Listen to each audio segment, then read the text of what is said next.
कि अब हिंदुस्तान के पॉलिटिशियन बड़े हैं या सुप्रीम कोर्ट।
और इंडिया एंटी टेररिस्ट फ्रंट के चेयरपर्सन MS बिट्टा हमारे साथ बातचीत करने के लिए मौजूद है। सर, सवाल तो कल सुप्रीम कोर्ट ने पूछ लिया, इतना समय हो गया, बलवंत सिंह राजवाना को अब तक फांसी की सजा क्यों नहीं सुनाई दी गई?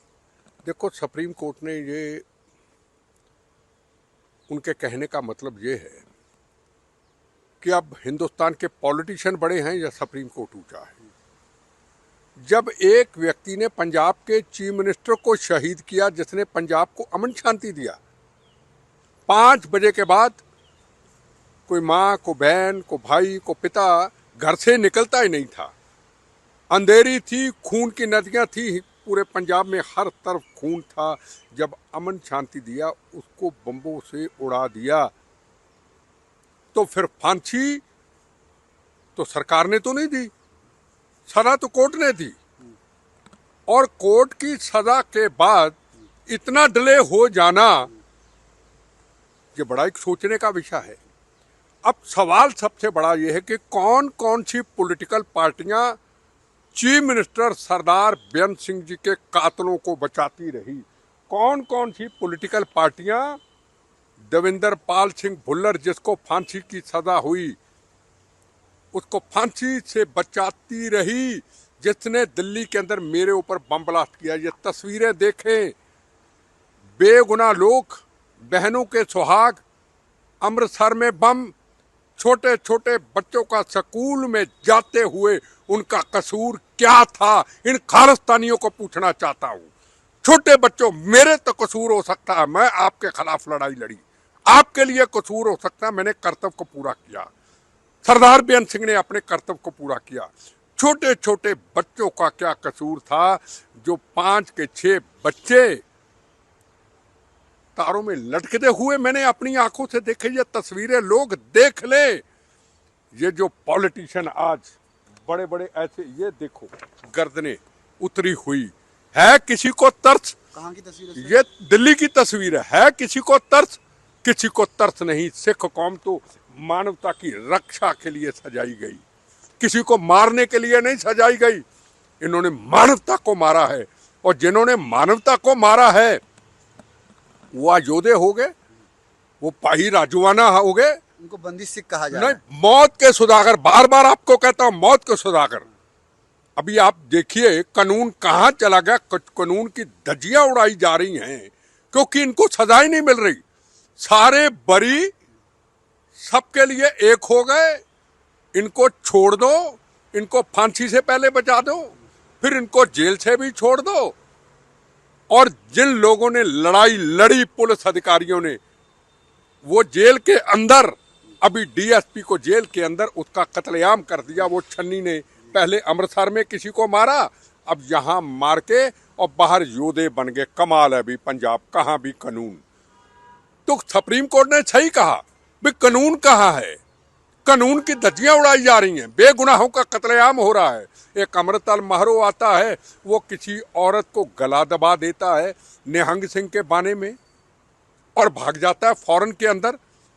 क्या आप सिख कौम मानवता की रक्षा के लिए सजाई गई? क्या सिख कौम को, पगड़ी को बदनाम करने वाले लोग, क्या सिख कौम के लीडर सामने आएंगे?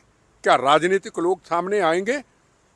कभी नरेंद्र मोदी को मार देंगे, आज पन्नू की देख रहा था स्टेटमेंट 15 अगस्त को हम नरेंद्र मोदी को मार देंगे, हमने बेअंत सिंह को शहीद कर दिया, हमने इंदिरा गांधी मार दी, हमने बिट्टा तुम्हें भी मारने की कोशिश की 14 बार, तुम उसमें बच गए, अब हम भगवंत मान को मार देंगे। पंजाब में धमकी दी जा रही है, फरीदकोट के अंदर खुलेआम।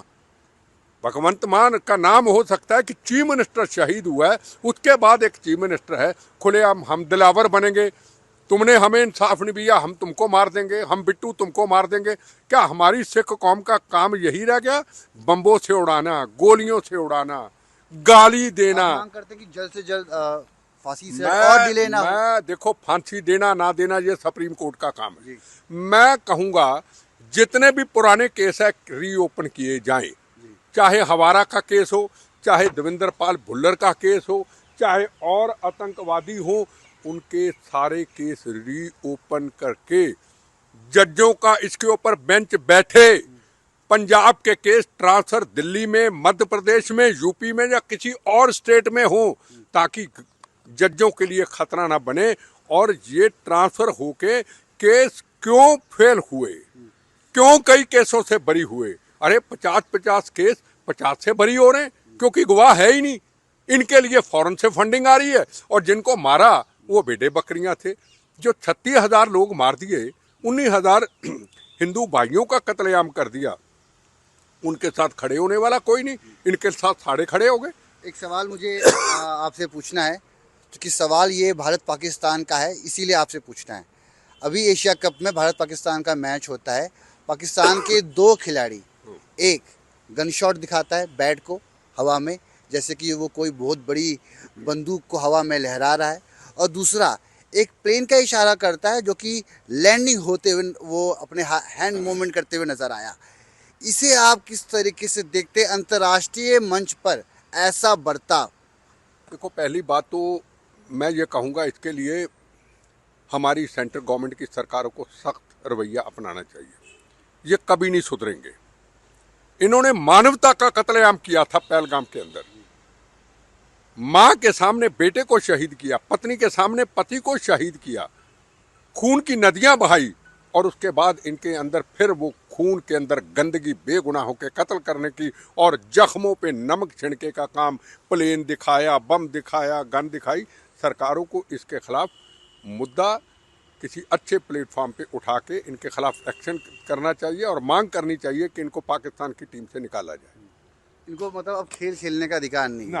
क्योंकि आप एक ऐसे साइन कोड जो दिखाते हैं, क्योंकि साइन कोड आप किसी भी चीज़ को दर्शाते हैं, किसी भी सिंबल को एक मंच के माध्यम से। देखो, 2 बातें, क्रिकेटर हिंदुस्तान का हो, दुनिया का हो, क्रिकेट दुनिया में किसी का भी हो, हर व्यक्ति की निगाह आज के माहौल में क्रिकेट के ऊपर रहती है। कौन जीता, कौन हारा, किसने अच्छा किया, किसने गलत किया, किसने कमजोर किया टीम को, सब कुछ आता है, किसी देश का हो। पर सवाल ये है कि करोड़ों लोगों में यह संदेश देना, करोड़ों लोगों में भारत को चैलेंज करना, क्या इसके पीछे ISI ने इशारा किया होगा कि आप ऐसा करके दुनिया को बताओ? क्या वहां के आर्मी चीफ ने इशारा किया हो ऐसा करके दिखाओ? तो हिंदुस्तान की सरकार को इस मुद्दे को उठाना चाहिए और इनको करारा जवाब देना चाहिए, और ये मांग करनी चाहिए कि इन लोगों को टीम से निकाला जाए। चलिए, धन्यवाद बातचीत करने के लिए। तो आप सुन रहे थे बेबाक अंदाज में MS बिट्टा को, जिन्होंने तमाम मुद्दे पर न्यूज़ 18 के साथ खास बातचीत की। नई दिल्ली से मैं रवि मिश्रा, न्यूज़ 18।